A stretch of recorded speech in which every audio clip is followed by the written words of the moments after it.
하나님의 말씀은 창세기에서 보도록 하겠습니다. 창세기 3장 1절부터 13절까지의 말씀입니다. 창세기 3장 1절부터 13절까지의 말씀을 우리 교독하도록 하겠습니다. 창세기 3장 1절부터 13절까지의 말씀입니다. 제가 1절을 읽도록 하겠습니다. 그런데 뱀은 여호와 하나님이 지으신 들짐승 중에 가장 간교하니라. 뱀이 여자에게 물어 이르되 하나님이 참으로 너희에게 동산 모든 나무의 열매를 먹지 말라 하시더냐.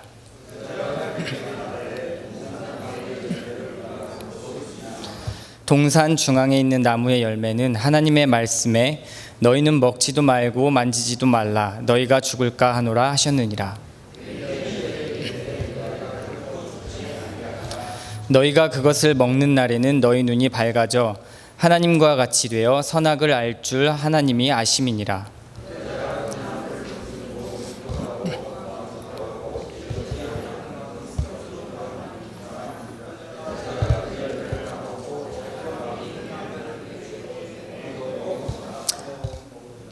이에 그들의 눈이 밝아져 자기들이 벗은 줄을 알고 무화과 나무 잎을 엮어 치마로 삼았더라.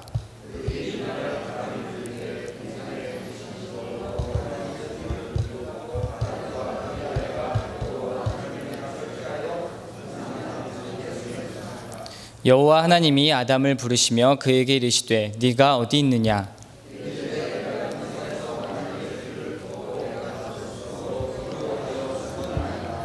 이르시되 누가 너의 벗었음을 네게 알렸느냐. 내가 네게 먹지 말라 명한 그 나무 열매를 네가 먹었느냐.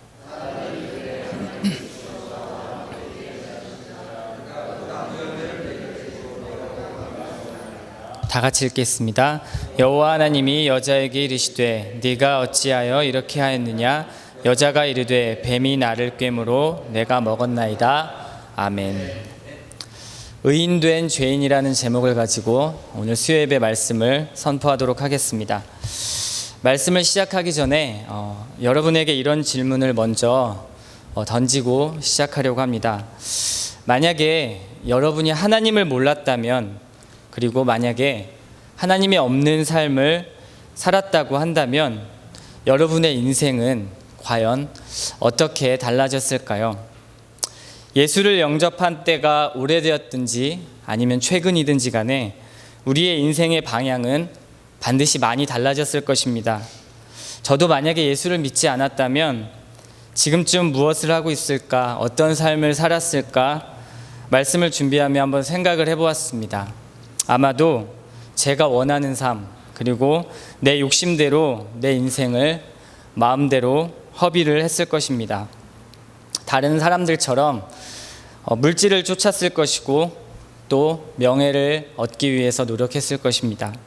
혹시 여러분도 예수님 없는 삶을 살았다면 아마 저와 비슷한 인생의 방향이었을 것입니다.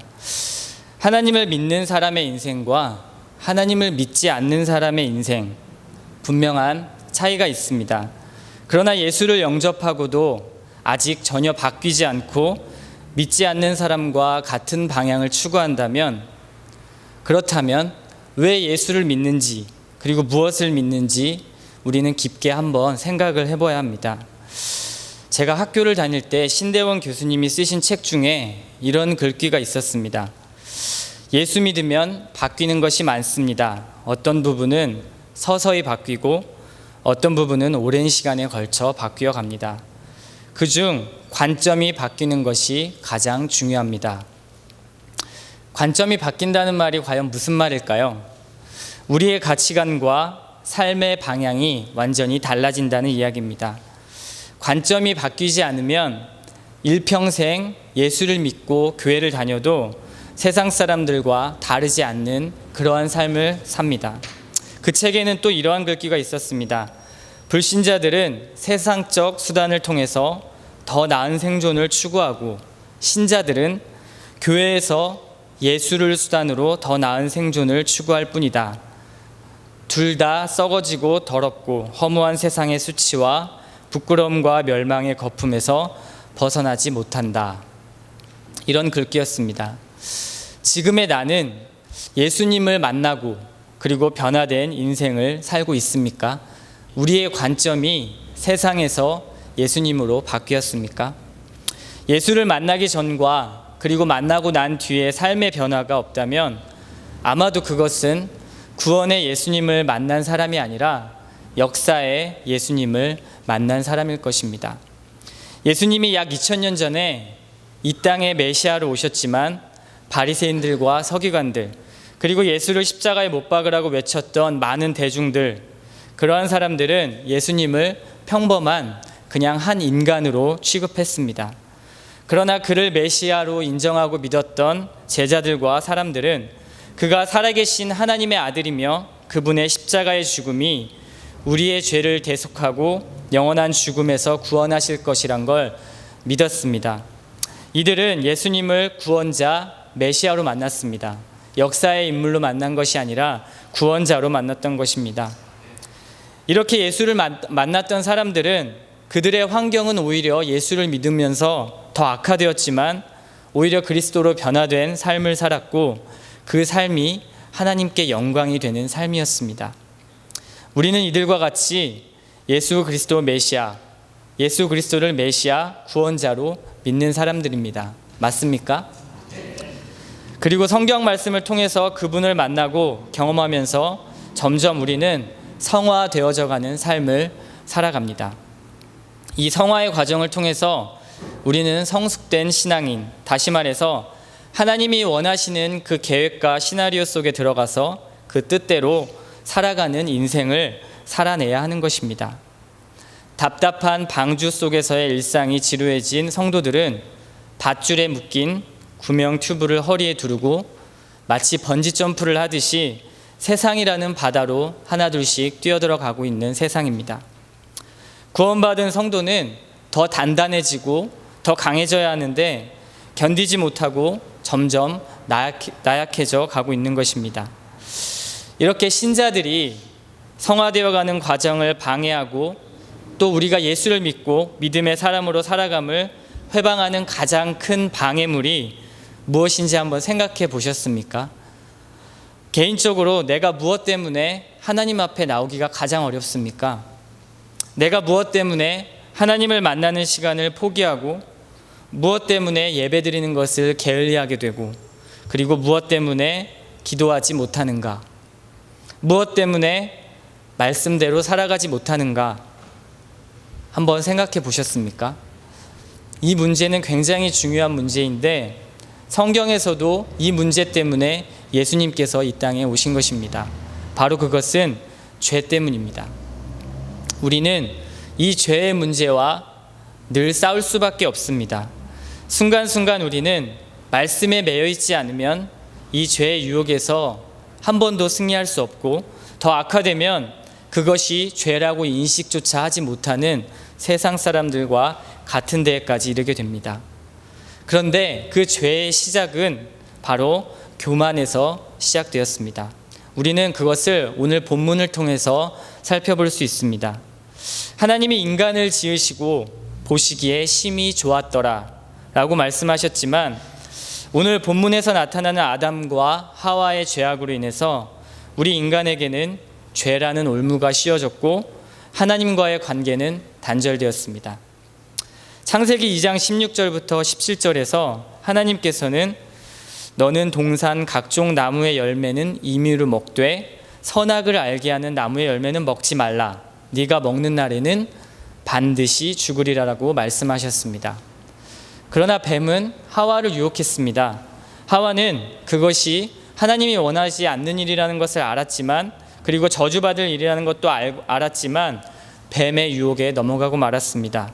뱀은 이렇게 유혹했습니다. 3장 4절에 너희가 그렇게 해도 결코 죽지 아니하리라. 하나님은 정령 죽으리라라고 말씀했고 뱀은 결코 죽지 아니하리라라고 말했습니다. 죄의 시작은 사탄이 들려주는 달콤한 유혹에서 시작을 합니다. 6절 말씀과 같이 먹음직도 하고 보암직도 하고 탐스럽기도 합니다.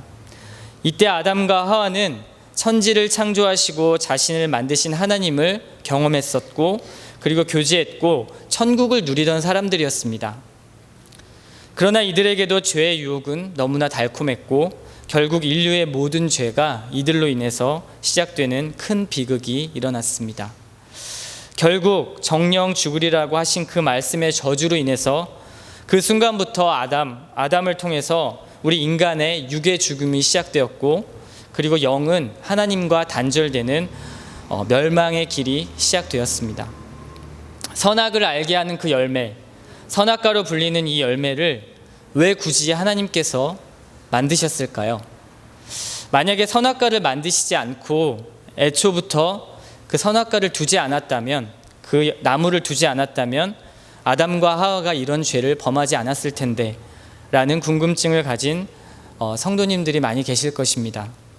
이 부분은 성경의 해석에 있어서 난제에 속하는 부분입니다. 하나님은 아담과 하와가 죄를 지을 것도 아마 아셨을 것입니다. 그러한 하나님의 예정에도 불구하고 하나님은 인간에게 우리를 하나님만을 따르게 하는 기계처럼 창조하신 것이 아니라 우리가 선택을 할 수 있는 자유의지라는 것을 주셨습니다. 우리는 이러한 질문을 하기에 앞서서 먼저 전제로 깔아두어야 할 것은, 하나님의 생각과 인간의 생각 자체를 비교한다는 것은 말이 되지 않습니다. 그리고 같은 범주에서 생각한다라는 것 자체가 오류이고 하나님 앞에 피조물인 우리의 교만입니다. 또한 이것은 하나님의 입장에서 볼 때는 예정된 것이지만 아담과 하와 그리고 우리들의 입장에서 볼 때는 자유의지대로 행한 것입니다. 하나님께서 선악을 알게 하는 나무를 만드신 이유는 이렇게 생각해 볼 수 있습니다. 그 나무는 우리가 하나님 앞에 피조물임을 기억하게 하는 매개체가 됩니다. 하나님께서 명령하신 그 나무를 보면서 하나님의 형상대로 지음받은 인간이 하나님처럼 될 수 없다라는 것을 기억해야 했던 것입니다. 그렇기에 그 나무는 창조주와 피조물의 상징적 구분이라고 볼 수 있습니다. 그러나 이들은 결국 하나님의 명령을 어겼고 하나님에게서 벗어나 스스로 자기가 주인처럼 살려고 했습니다. 하나님을 영화롭게 하고 영광 돌리면서 살도록 창조된 우리 인간이 하나님의 권한, 하나님의 주권, 그리고 하나님의 그런 능력들을 침범한 것입니다. 이것이 바로 인간의 교만입니다. 우리는 성경에서 말씀하고 있는 이 무서운 교만죄에 대해서 알아야 할 필요가 있습니다. 잠언 16장 18절에서는 교만을 패망의 선봉이라고 말씀하고 있습니다. 교만은 어떠한 하나의 죄가 아니라 모든 죄의 근원입니다. 5세기에 아우구스티누스는 인간죄의 뿌리는 교만이며 많은 죄들은 결국 교만으로부터 발생하게 된다고 말했습니다. 6세기에 그레고리우스는 모든 악의 뿌리, 모든 죄의 여왕이라고 말했습니다. 13세기의 토마스 아퀴나스는 교만을 모든 죄의 어머니라고 표현했습니다. C.S. 루이스 역시 교만은 죄 중의 죄요 가장 큰 죄라고 말했습니다. 교만은 자기를 높이는 것입니다. 성경에 등장하는 교만에 해당하는 단어의 어원들은 모두 자신을 다른 사람 위로 높이다라는 뜻을 가지고 있습니다. 겸손은 낮아지는 것이지만 교만은 자신이 높아지는 것입니다. 어디에서나 자신이 인정받기 원하고 드러나길 원하고 그리고 높은 곳에 있기 원하는 것, 하나님의 영광보다 내 자신이 높아지는 것은 교만 중에 교만입니다. 우리는 여러 사례들을 통해서 이러한 교만들을 보고 접하게 됩니다.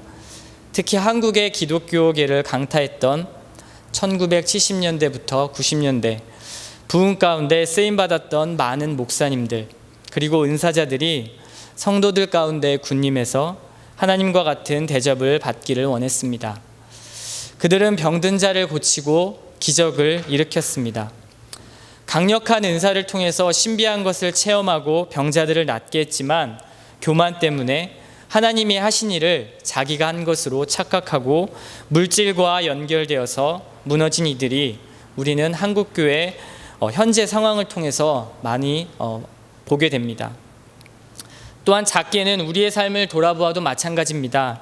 교회 공동체 안에서 나의 헌신을 알아주길 원하고 나의 봉사와 수고에 칭찬받기를 원하고 인정받기를 원합니다. 내가 한 것을 다른 사람이 몰라주는 것, 그것에 대해서 서운해하고 좀 더 목사님께 인정받고 싶어하는 것, 그리고 사람들에게 나의 공로를 통해서 내가 이 교회 안에서 이 정도 일을 하고 있고 이 정도 비중을 차지하고 있어, 나는 교회에 많은 영향력을 끼치고 있어, 나는 인정받아야 돼 라는 마음을 가진 적은 없는지요? 믿음이 없는 자에게 행함으로 보여주기보다는 나의 믿음을 드러내기 위해서 말로만 가르치려 하지는 않았는지요? 이것은 곧 하나님이 높아지는 것이 아니라 내가 높아지길 원하는 모습입니다. 하나님은 교만한 자를 물리치십니다. 또한 교만한 자는 어떠한가? 하나님을 떠나 스스로 자신의 삶의 주인으로 살아가려는 것입니다. 오늘 본문의 말씀도 바로 인간의 첫 범죄, 하나님의 통치를 거부하고 스스로 하나님처럼 되어서 이 땅을 통치하며 살아가려고 했던 것입니다. 또한 우리는 창세기 11장의 바벨탑 사건과 하나님의 뜻을 거스르며 인구 조사를 감행했던 다윗의 사건, 그것으로도 우리는 확인을 할 수 있습니다.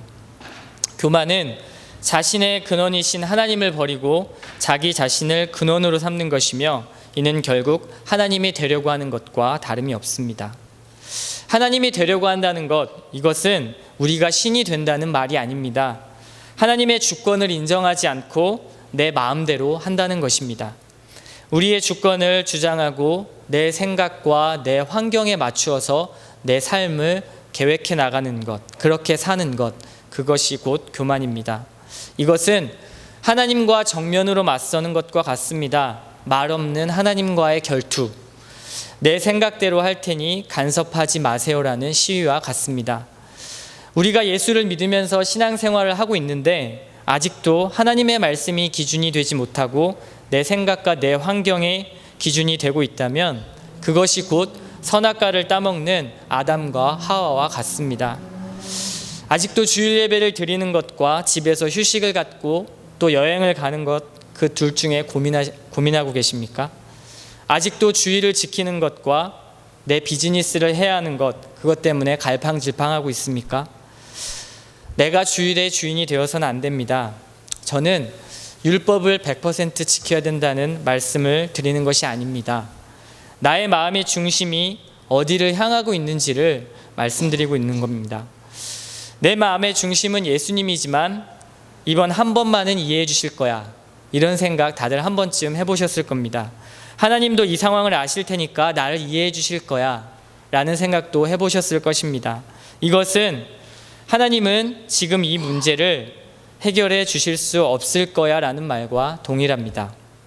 왜냐하면 하나님은 예배받는 것을 가장 기뻐하시기 때문입니다. 가장 기뻐 받으시는 그 예배를 드린 그 사랑하는 자녀를 절대 외면하지 않습니다. 그래서 우리는 예배 때문에 다른 것을 포기하는 것 분명히 하나님께서 갚아주십니다. 너무 지금 나타나는 그 현상만을 바라보게 되면 우리는 실망과 좌절을 할 수밖에 없습니다. 기도했는데 기다려도 아무런 응답이 없고 당장의 내 문제가 해결되지 않아서 죽을 것 같고 길이 없어서 막막해 보이고 내 앞에 산은 점점 더 높아지는 것 같기 때문입니다. 좌로나 우로나 눈을 돌리지 않고 온전히 하나님만을 바라볼 때 주님은 그분의 타이밍에 맞게 우리에게 반드시 역사하십니다. 그렇기에 우리는 예배가 우선이 되어야 하고 하나님이 기준이 되어야 하고 그리고 제1순위가 되어야 합니다. 지금 내 인생의 주인이 나라면 빨리 돌아서서 주님이 주인이심을 인정하고 고백하시기 바랍니다. 그렇지 않으면 그 헛된 인생에 매여서 평생을 허덕이며 살 것입니다. 제 아내에게 이런 질문을 던졌습니다.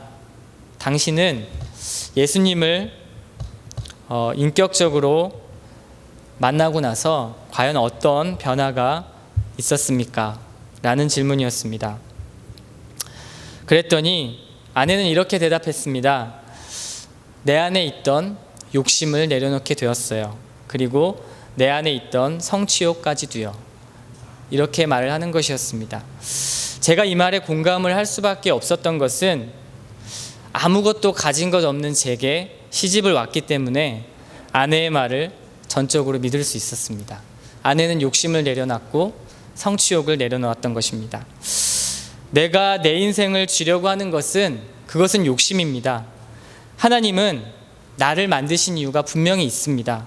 나를 쓰시려고 계획하셨고 준비해 놓으셨습니다. 그것을 빨리 깨닫고 순종하는 것이 곧 복입니다. 하나님이 돈을 많이 벌게 해주셔서 하나님의 일에 헌금 많이 하고 선교도 하고 가난한 사람 구제 많이 하게 하는 그런 사명이 아닐 수도 있습니다. 오히려 가난하게 살아가면서 가난함 속에도 예수님 한 분이면 행복하다라는 것, 그것을 믿지 않는 사람들에게 보여주라는 사명일 수도 있습니다. 닉 부이치치라는 사람처럼 팔다리가 없지만 나 같은 장애우도 주님을 영접하면 복음의 행복 전도사가 될 수 있다는 것을 보여주는 것이 사명일 수도 있습니다. 사람들 앞에 나서서 찬양을 하거나 악기를 다루거나 또는 아무런 특별한 달란트, 특별한 은사도 없지만 나라와 교회를 죽어가는 영혼들을 위해서 열심히 기도하는 입술을 주신 것이 사명일 수도 있습니다. 우리의 욕심과 성취욕이 때로는 우리의 인생을 우리가 주인 되게 한다는 것을 잊지 말아야 합니다. 우리는 죄인입니다. 듣기 싫은 말이지만 어쩌면 영혼 없는 것처럼 늘 하는 고백일지도 모르지만 확실한 것은 우리는 죄인입니다. 그 죄 때문에 예수님이 오셨고 십자가에 달리신 것입니다. 그리고 우리의 모든 죄를 대속하셨습니다. 우리가 그 죄를 회개하고 고백하기만 하면 예수님께서는 정결하게 깨끗하게 하여 주십니다. 그러나 그 죄의 본성은 날마다 우리를 따라다니며 괴롭힙니다. 그래서 다시금 죄로 물들게 하고 사단과 친해지게 합니다. 그래서 우리는 늘 죄와 싸워야 합니다. 에베소서 6장 11절 이하의 말씀처럼 하나님의 전신갑주를 입고 마귀의 관계와 악한 영들과의 싸움에서 승리해야 합니다. 예수님께서도 마태복음 26장에 말씀하셨습니다. 너희는 유혹에 빠지지 않도록 기도하라.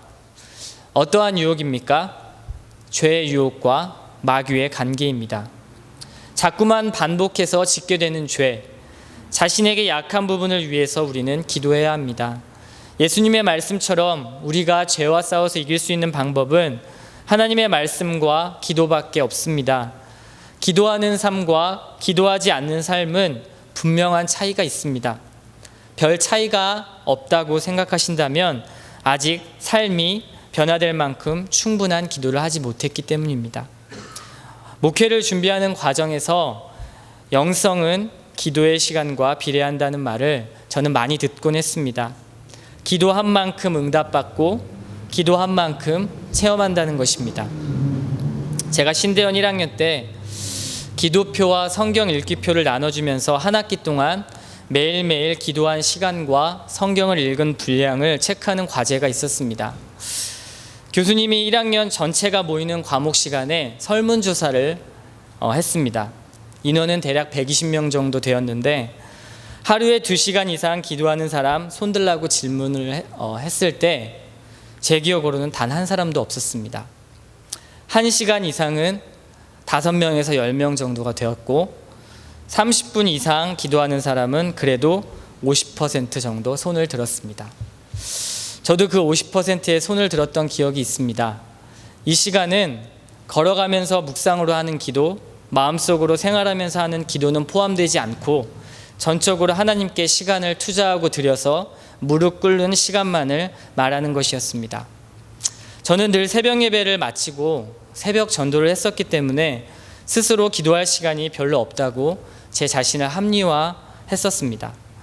그러면서 들었던 생각이 제가 처음 예수님을 만나고 그리고 전 인격적으로 예수님을 만났을 때 그 열정과 뜨거움에 사로잡혔을 때는 매일 교회에 가서 살다시피 했고 밤이고 낮이고 새벽이고 교회에 가서 틈만 나면 기도를 했었습니다. 시간이 없어서가 아니라 시간을 내서 삶의 우선순위로 두고 기도해야 한다는 것을 깨닫고 나니까 제가 얼마나 교만한 생각을 했던가 부끄러웠었습니다.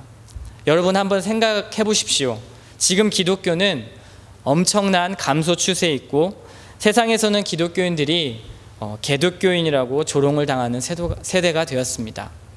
그럼에도 불구하고 목회를 준비하는 신대원생 전도사들이 하루에 1시간도 채 기도하지 않는다면 어떻게 이 악한 시대를 이끌어 나갈 목회자들이 될까라는 생각이 드시지 않습니까? 여러분들, 그리고 여러분들과 여러분들의 자녀들의 영을 그러한 사역자에게 맡긴다고 생각해 보십시오. 마음이 어떻겠습니까? 제가 드리는 말씀에 공감하실 것입니다. 그러나 이것이 과연 교역자에게만 해당이 될까요? 어린 영혼들을 맡은 교사의 직분자들, 그리고 구역원을 맡은 구역장과 리더들, 그리고 또한 목회자와 같은 엄청난 중요한 자리라는 것을 우리는 명심해야 합니다. 저는 아무런 직분이 없는데요 라고 말씀하실 수 있습니다. 그러나 여러분에게는 복음 전도자의 직분이 있습니다. 믿지 않는 자들에게 복음을 전해야 하는 그 직분입니다. 여러분의 가족을 구원해야 하는 그 직분입니다. 기도 없이는 불가능하고, 그리고 기도하지 않아 하나님의 영이 함께하지 않으면 오히려 세상에 전도하러 나갔다가 전도당하고 돌아오게 됩니다. 그리고 예수를 떠나게 됩니다. 하루에 수시간을 기도했던 영적인 목사님들과 성도들도 죄로 인해서 무너지는 시대입니다. 그만큼 사탄과 죄의 권세가 강력한 시대입니다. 우리에게 말씀이 들려진다면 기도가 뒷받침되어야 우리는 그 말씀대로 살아갈 힘이 생깁니다. 그리고 그 말씀에 반대하는 그 죄를 이길 수 있는 힘이 생기는 것입니다. 비단 이것은 제가 다니는 신대원 학생들만이 그런 것이 아니라 대부분의 신대원 학생들의 모습이고 현재 교회의 현실이고 현재의 저와 여러분들의 모습은 아닐런지요. 우리는 이렇게 해서는 죄를 이길 힘이 없습니다. 늘 죄와 싸우다가 패배하고 후회만 하는 인생이 됩니다. 어쩌면 그것이 죄인지도 모르고 그렇게 살아갑니다. 우리는 늘 자신에게 관대해서 나 정도면 괜찮지, 나 정도면, 이 정도 예배 드리는 거면, 이 정도 기도하는 거면, 이 정도 봉사면, 이 정도 헌신이면 그렇게 의인인 양 살아가지만 우리는 결국에 죄인입니다. 오직 의인은 믿음으로 살리라라는 갈라디아서 3장 11절의 말씀처럼 의인은 예수 그리스도를 믿는 믿음으로만 가능한 것입니다. 비록 죄가 있을지라도 그 죄를 가리워 주시고 사해 주신 예수를 통해서 우리는 의인이 된 것입니다. 빌립보서 3장 5절에서 6절 말씀에 사도 바울은 이렇게 고백합니다. 나는 8일 만에 할례를 받고 이스라엘 족속이요 베냐민 지파요 히브리인 중에 히브리인이요 율법으로는 바리새인이요 열심으로는 교회를 박해하고 율법의 의로는 흠이 없는 자라. 진정한 의인은 율법을 통해서가 아닙니다. 우리의 행실로도 절대 의로워질 수가 없습니다. 그래서 교회 안에서 내가 의인인 양 그렇게 행동해서는 안 됩니다. 나의 힘으로는 절대 의인이 될 수 없습니다. 우리는 그리스도로 말미암은 의인된 죄인입니다. 죄인이기에 큰 소리를 낼 수 없습니다. 내 주권이 아닌 하나님의 주권대로 살아가야 합니다. 여호와는 나의 목자시니 내가 부족함이 없으리로다. 그가 나를 푸른 풀밭에 누이시며 쉴만한 물가로 인도하시는도다. 시편의 말씀처럼 그분은 나를 사랑하시고 늘 쉴만한 물가, 푸른 초장으로 인도하시는 것을 믿으시기 바랍니다. 말씀의 결론을 맺겠습니다. 우리는 아담과 하와가 저질렀던 그 교만의 죄가 내 속에 있지 않은지를 점검해야 합니다.